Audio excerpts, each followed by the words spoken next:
Fyodor दोस्तोयस्की यांच्या brothers कारामाझोव या कादंबरीचा भाग पहिला, विभाग दुसरा, प्रकरण 7.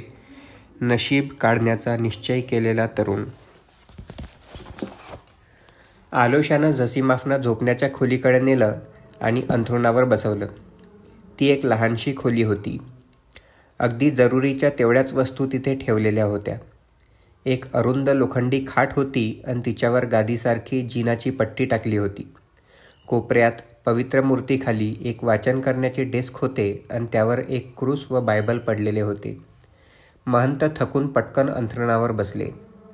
त्यांचे डोळे चमकले व त्यांचा श्वास ओढल्यासारखा झाला. ते आलोशाकडे काही विचार करीत असल्यासारखे एकटक पाहत राहिले. जा बाळ, जा. पॉर्फिरी आहे इथं तेवढा मला पुरेसा आहे. घाई कर, तुझी तिकडे गरज आहे. जा, पळ आणि मठाधिकाऱ्यांच्या भोजनाच्या जागी हजर राहा. मी इथंच थांबतो ना, आलोशा विनवणी करीत म्हणाला. तुझी तिकडे जास्त जरुरी आहे, तिथं शांती नाही. तू तिथे जेवणाच्या टेबलाशी राहा आणि मदत कर. कुणाच्या वाईट वृत्ती उचंबळून आल्या तर प्रार्थना म्हण. आणि बेटा, त्याला असे संबोधणे महंतांना आवडे, लक्षात ठेव, ह्यापुढे ही जागा तुझ्याकरिता नाही. मला घेऊन जाण्याची ईश्वराची इच्छा होईल तेव्हा तू हा मठ सोड आणि कायमचा निघून जा. आलोशा दचकला व म्हणाला, हे काय? तूर्त हे स्थान तुला योग्य नाही. तुझ्याकडून जगात फार मोठी सेवा होईल असा माझा तुला आशीर्वाद आहे. तुझी यात्रा फार दीर्घ होणार आहे आणि तुला लग्नही करावं लागेल. तू पुन्हा परत येशील त्यापूर्वी तुला सर्व सहन करावं लागणार आहे. करायचं असं बरंच असणार आहे, पण तुझ्या बाबतीत मला शंका नाही आणि म्हणून मी तुला पाठवून देत आहे. ख्रिस्त तुझ्या संगाती आहे. त्याला सोडून देऊ नकोस, म्हणजे तो तुला सोडणार नाही. तुला महान दुःख बघावं लागेल आणि त्या दुःखातच तुला सुख लाभेल. दुःखात सुख शोध. काम कर, अविरतपणे काम कर. हा माझा तुला शेवटचा संदेश आहे. लक्षात ठेव माझे शब्द, कारण जरी मी पुन्हा तुझ्याशी बोलणार असलो तरी माझे दिवसच नव्हे तर माझ्या घटका भरत आल्या आहेत. आलोशाच्या चेहऱ्यावर पुन्हा जबरदस्त भावनावेग उमटला. त्याच्या जीवनीच्या कडा थरारल्या. हे काय पुन्हा? धर्मगुरू जसीमाफांनी मंद स्मित करीत विचारलं. संसारी माणसं मेलेल्याच्या मागे अश्रू गाळीत असतात, पण इथं जो धर्मपुरुष जग सोडून जातो त्याला आम्ही आनंदानं निरोप देतो. आम्ही आनंद मानतो आणि त्याच्यासाठी प्रार्थना करतो. जा, पळ. तुझ्या भावांच्या जवळ राहा आणि एकट्याच्याच नव्हे, दोघांच्या जवळ. फादर जसीमाफांनी त्याला आशीर्वाद देण्यासाठी आपला हात उंच केला. आलोशाला तिथे राहण्याची जबरदस्त इच्छा असली तरी त्याला हरकत घेता येईना. दुसरं म्हणजे त्याला महंतांनी दमित्रीला जो प्रणाम केला त्याचा अर्थ विचारण्याची तीव्र इच्छा होती. तो प्रश्न अगदी त्याच्या ओठावर होता, पण तो विचारण्याचा त्याला धीर झाला नाही. महंतांना तर योग्य वाटलं असतं, पण त्यांनी न विचारतासुद्धा आपल्याला खुलासा केला असता हे त्याला माहीत होतं. पण तशी त्यांची इच्छा नव्हती हे उघड होते. त्या कृतीचा आलोशाच्या मनावर विलक्षण परिणाम झालेला होता. तिच्यात काही गूढ अर्थ आहे असे तो अंधपणे मानित होता. गूढ आणि कदाचित भयानकही. आश्रमाच्या आवारातून बाहेर पडून मठात वेळेवर मुख्य मठाधिकाऱ्यांच्या भोजनाच्या वेळी वाढण्याकरता घाईघाईनं चालला असता एकाएकी त्याच्या अंतःकरणात दुःखाचा कढ आला आणि तो मध्येच थांबला. आपण धर्मगुरू जसीमाफांचे स्वतःचा अंत जवळ येत असल्याचे शब्द पुन्हा ऐकत आहो असे वाटले. त्यांनी इतक्या नेमकेपणाने जे सांगितलं ते अचूक घडून येणारच. आलोशाचा त्यांच्यावर नितांत विश्वास होता. पण मी त्यांच्या वाचून कसा राहू? त्यांचे दर्शन न होता आणि त्यांचे शब्द न ऐकता मला कसे राहावेल? मी कुठं जावं? मला त्यांनी रडू नको म्हणून सांगितलं, मठ सोडून जायला सांगितलं. हाय रे परमेश्वरा! इतका मनस्ताप आलोशाने पूर्वी क्वचितच अनुभवला होता. तो आश्रम आणि मठ यांच्यामध्ये असलेल्या झाडीतून झपझप चालला आणि आपल्या विचारांचा भार सहन न होऊन तो मार्गावरच्या प्राचीन पाईन वृक्षांकडे पाहू लागला. त्याला फार दूर जायचे नव्हते, सुमारे 500 पावलंच जायचे होते. यावेळी आपल्याला कुणी भेटेल अशी त्याची अपेक्षा नव्हती, पण पहिल्याच वळणावर त्याला राकी 3 दिसला. तो कुणाची तरी वाट पाहत होता. त्याला गाठून आलोशाने विचारले, माझ्यासाठी वाट पाहत थांबलायस? होय, राकी 3 हसून म्हणाला. तू वरिष्ठ मठाधिकाऱ्यांकडे घाईघाईनं चाललायस मला माहीत आहे. त्यांनी मेजवानी दिली आहे. मठाधिकाऱ्यांनी बिशपना आणि सेवापती पाहतोंना मेजवानी दिली होती. त्यानंतर अशी मेजवानी झाली नाही. आठवतं तुला? मी तिकडं जाणार नाही, पण तू जा, चटण्या कोशिंबिरी वाढ. एक गोष्ट मला सांग आल्योशा, त्या दृश्याचा काय अर्थ? ते मला तुला विचारायचं आहे. कसलं दृश्य? ते तुझा भाऊ दमित्री याच्या पुढे नमण्याचं, आणि त्यांनी आपलं कपाळही जमिनीवर आपटलं, नाही का? तू धर्मगुरू झसिमफच्या बद्दल बोलतो आहेस का? हो, धर्मगुरू झसिमफच्या बद्दलच. जमिनीवर डोकं आपटलं? हां, अनादराचे शब्द झालेत नाही का हे? बरं, त्याचं काय एवढं? पण त्या दृश्याचा अर्थ काय रे? मला त्याचा अर्थ माहीत नाही मिशा. ते तुला समजावून देणार नाहीत हे मला ठाऊकच होतं. अर्थात त्यात आश्चर्य वाटण्यासारखं काही नाही म्हणा, केवळ नेहमीचंच धार्मिक ढोंग. पण तसं करण्यात काहीतरी हेतू होता. शहरातले सर्व धार्मिक लोक आता त्या संबंधानं बोलतील आणि त्याचा काय अर्थ असं वाटून प्रांतभर ही कथा पसरवतील.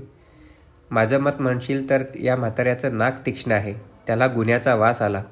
तुझ्या घराला त्याची दुर्गंधी येते. कसला गुन्हा? राकितींच्या मनात काहीतरी होतं आणि ते बोलून दाखवायला तो उत्सुक होता. हा गुन्हा तुझ्या कुटुंबातच घडणार आहे, तुझे भाऊ आणि तुझे श्रीमंत वृद्ध वडील यांच्यात. म्हणून धर्मगुरू झसिमफ पुढे जे काय घडून येण्याचा संभव आहे त्याकरिता तयार राहावं म्हणून खाली पालथे पडले. जर पुढे मागे काही घडलेच तर लोक म्हणतील, ओ, या पुण्यपुरुषाला अगोदरच हे दिसलं होतं, त्यांनी भविष्यच केलं होतं.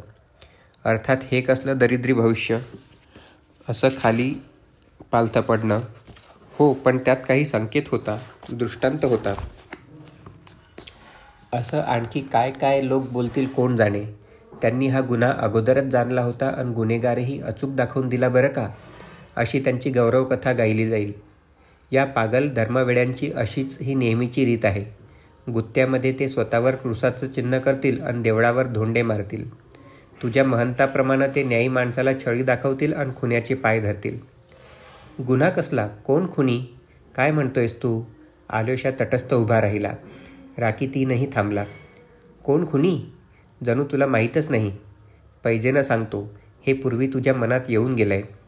अर्थात ते गमतीचंही आहे म्हणा. ऐक आल्योशा, तू नेहमी खरं बोलतोस आणि तरी तू नेहमी 2 घोड्यांवर असतोस. तुझ्या मनात ते येऊन गेलं की नाही सांग.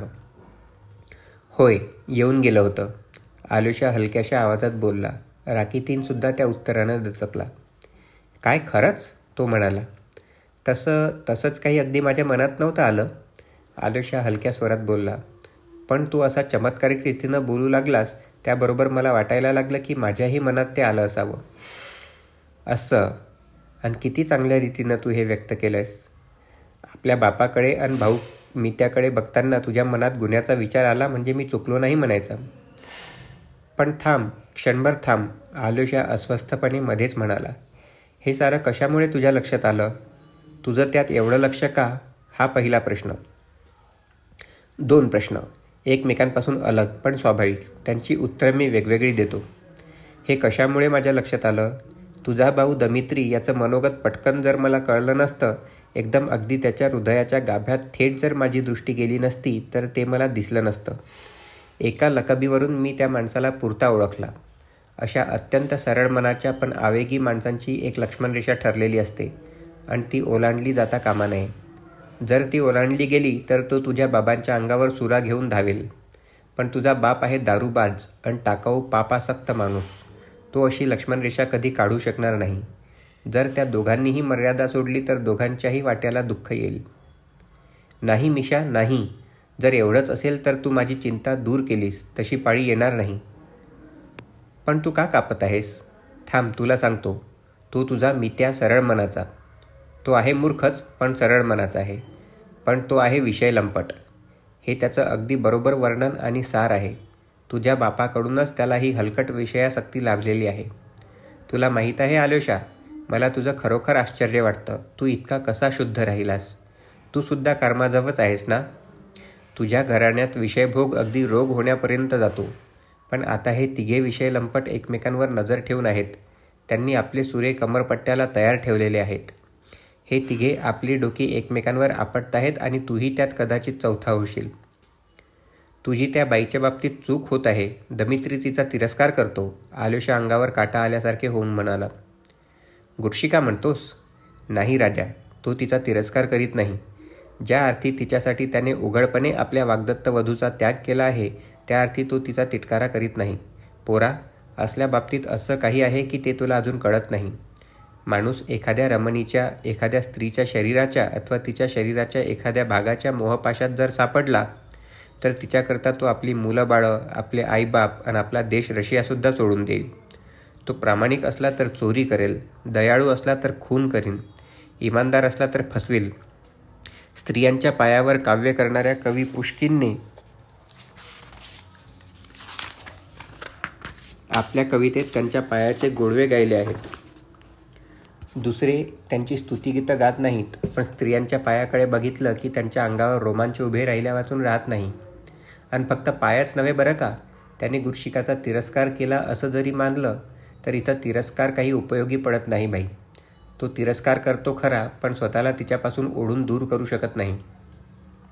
मला ते कळतं, आलोशा झटक्यात बोलला. खरंच? ठीक, पहिल्या शब्दाबरोबर तुझ्या तोंडातून ते फुटलं त्या अर्थी तुला ते कळतं असंच मी म्हणण्याची हिंमत करतो.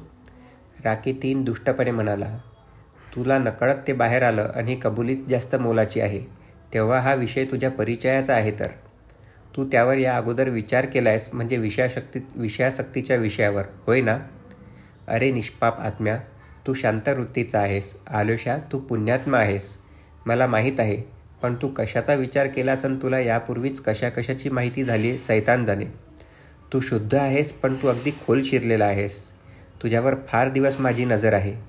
तूही कर्माजवच आहेस. जन्म आणि निवड या गोष्टी काहीशा जबाबदार असतात यात शंका नाही. तू अंतर्बाह्य कर्माजव आहेस. तुझ्या बापाकडून तू विषयासक्ती घेतली आहेस, आईकडून एक वेडपट सात्विकता.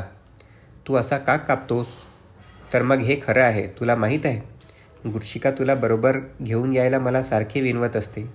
त्याचा झगा मी ओढून काढीन, ती म्हणते. तुला आणण्यासाठी ती माझी किती याचना करत असते तुला कळायचं नाही. तिला तुझ्याविषयी एवढा ओढा का आहे हे मला कळेना. शिवाय ती एक अतिविलक्षण स्त्री आहे, माहीत आहे तुला. आभार मान तिचे आणि तिला सांग की मी येणार नाही. ओढून ताणून हसे आणून आलोशा म्हणाला. तू काय म्हणत होतास ते संपव मिशा, मग मी माझा विचार काय ते सांगेन. संपवायचं काय, त्यात सारं स्पष्ट आहे, तेच जुने पुराण. बाई, तू अंतरात इतका विषयासक्त आहेस तर तुझा भाऊ इवान याचं काय, तोही कर्माजवच. तुम्हा सर्व कर्माजवांच्या मुळाशी आहे की तुम्ही सारे विषयासक्त, लोभी आणि माथे फिरू आहात. तुझा भाऊ इवान नास्तिक असूनही विरोधानं धर्मशास्त्राविषयीचे लेख लिहित असतो.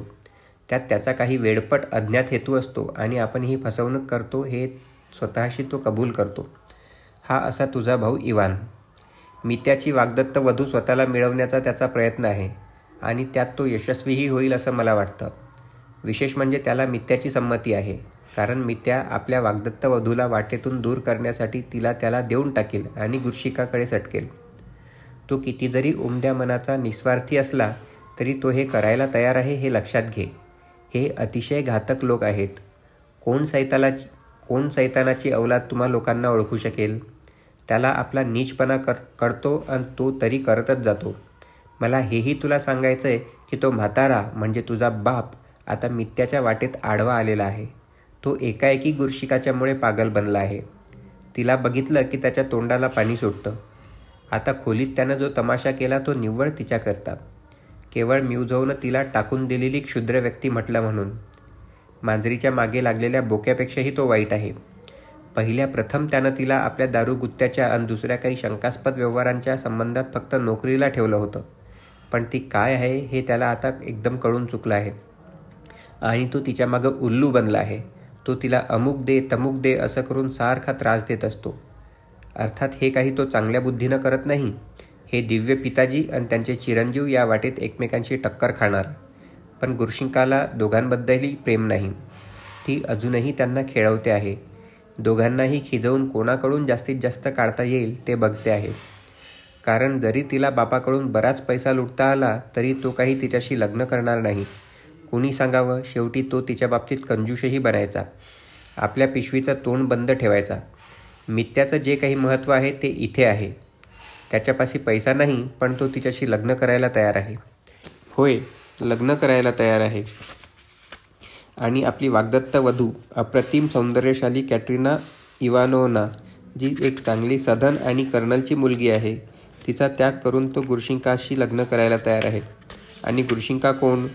तर ती एक बदफैली म्हातारा व्यारी सॅमसोनोव, जो असभ्य, अशिक्षित, एका भागाचा महापौर, त्याची रखेली. या सर्वातून एखादा भयंकर झगडा निर्माण होण्याचा संभव आहे आणि तुझा भाऊ इवान त्याचीच वाट पाहत आहे. त्याला ही सर्वस्वी अनुकूल स्थिती मिळेल. तो कॅत्रिना इवानोव्नाकरता व्याकुळ झाला आहे. तिला तो जिंकून घेईल आणि तिचा 60,000चा हुंडा खिशात टाकील.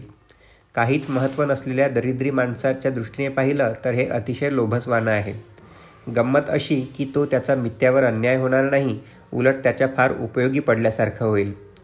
कारण मला नक्की माहीत आहे की गेल्याच आठवड्यात मित्या कुण्या जिप्सी मुलीबरोबर एका गुत्त्यात तर्र होऊन बसला होता, तेव्हा मोठ्यानं बोलला की माझी वाग्दत्त वधू कात्या, हिला मी अगदीच अयोग्य आहे. माझा भाऊ इवान हाच तिला लायक आहे. कॅट्रिना इवानोव्नासारख्या मोहक तरुणाला शेवटी ती नकारणार नाहीच.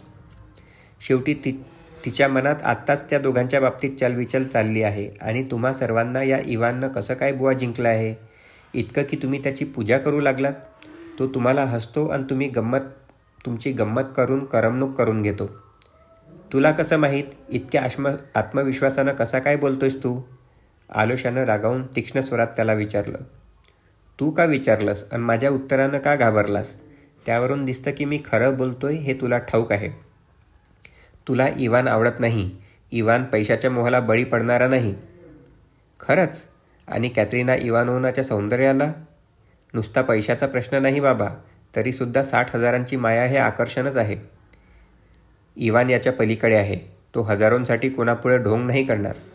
पैसा आणि सुख स्वास्थ्य यांच्या मागं इवान नाही. कदाचित तो दुःखाच्या मागे असेल. हे काय आणखी भरमसाठ स्वप्न? अरे तुम्ही अमीर लोक म्हणजे मिशा. त्याची वृत्ती लढाऊ आहे. त्याचं मन बंधनात सापडलं आहे. एका मोठ्या न सुटलेल्या संशयानं त्याला पछाडलेलं आहे. लाखोंची संपत्ती नको, पण आपल्या प्रश्नांची उत्तरं हवी असं वाटणाऱ्यांपैकी तो आहे. हे शब्दचौर्य आहे आलोशा. तू तुझ्या महंतांचे विचार बोलून दाखवित आहेस. हां, इवाननं तुला एक कोडं घातलंय. राकीतीन आपली दुष्ट भावना न लपवता त्याची उद्गारला. त्याची मुद्रा बदलली, ओठ आवळले. आणि कोडं कसलं फुसकट? कल्पना करण्यातही काही अर्थ नाही. आपल्या मेंदूला जरा ताण दे की तुला कळून येईल. त्याचा तो लेख असंबद्ध, हास्यास्पद आहे. आणि आता त्यानं सांगितलेले सिद्धांत ऐकलंस ना? आत्मा जर अमर नसेल तर सद्गुणाला काही स्थान नाही आणि मग सर्व कायदेशीर होईल. आणि बरं का, तुझा भाऊ मित्या मोठ्यानं म्हणाला, मी हे लक्षात ठेवीन. आठवतं तुला? बदमाशांसाठी बरा आकर्षक आहे हा सिद्धांत. मी शिवीगाळ करू लागलो बघ. मूर्खपणाच आहे. बदमाशांसाठी नव्हे तर गूढ न सुटलेल्या शंकांनी पछाडलेल्या पंतोजीचा आव आणून बोलणाऱ्यासाठीही. तो देखावा करीत आहे. आणि या सर्वांचं तात्पर्य काय? तर एका बाजूला आम्हाला कबूल केल्या वाचून गत्यंतर नाही आणि दुसऱ्या बाजूला आम्हाला कबूल केलंच पाहिजे, हे. त्याचा सगळा सिद्धांत म्हणजे ठकबाजी आहे. अमरत्वावर विश्वास न ठेवतासुद्धा सद्गुणाकरता जगण्याची ताकद मानवजातीमध्ये स्वतःला आढळून येईल. स्वातंत्र्य, समता, बंधुता यांच्याविषयीच्या प्रेमात मानवाला सद्गुण आढळेल. राकीतीनला जो आवेश चढला होता तो आवरणे त्याला कठीण गेले. पण एकाएकी जणू काही आठवल्याप्रमाणे तो मध्येच थांबला. असो, पुष्कळ झालं. तो अधिकच दुष्टा हास्य करीत म्हणाला.